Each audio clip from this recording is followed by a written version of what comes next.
Pang isang linggong stock. Ayan. Isang linggong konsumo. Ayan guys. Ayan yung ating nabiling stock.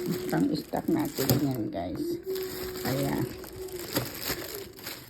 Mira lang kami lumalabas ng bahay.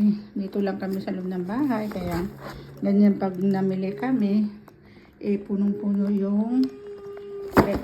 Ayan. Punong-puno yung rep. Yung itlog ngayon ang mahal guys. Grabe. Mahal ang itlog. Kaya pera lang kami namimili. Tipid-tipid kami sa itlog ngayon. Tipid-tipid kami sa itlog. Tipid kami sa itlog. Ganyan yung mga stock namin puno-puno pa guys.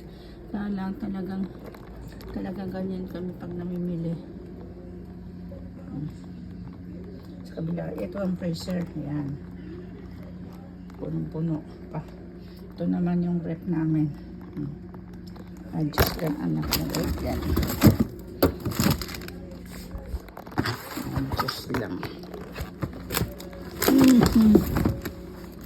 Yan.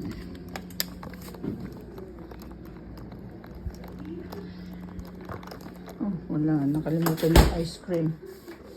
Ayun ang ating grapes. Yan ang grapes natin. Tingnan natin. Maubos agad yan. Ayan. Yun, mayroon tayong stock guys. Nagtapon na ako ng mga buti. Kaya yan. May bago na naman tayo. Ito hindi pa nga pinaubos.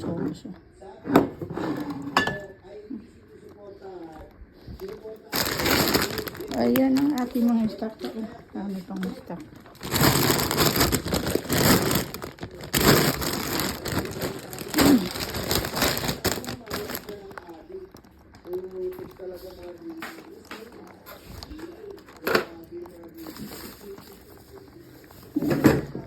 Sabi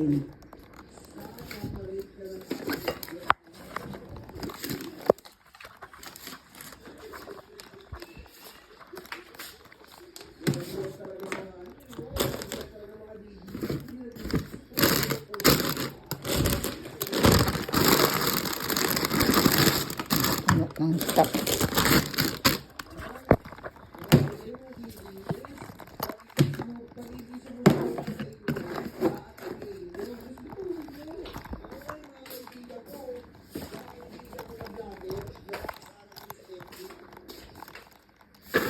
Mga gulay.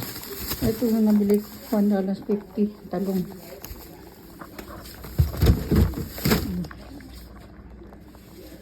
Repolyo 70 cents ang pang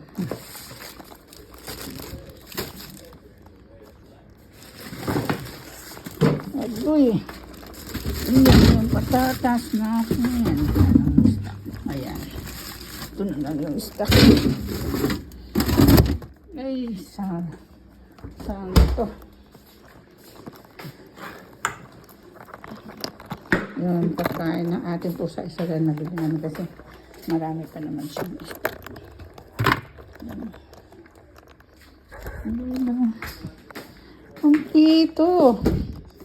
Kompleto Ricardo. Ayan. Kompleto Ricardo.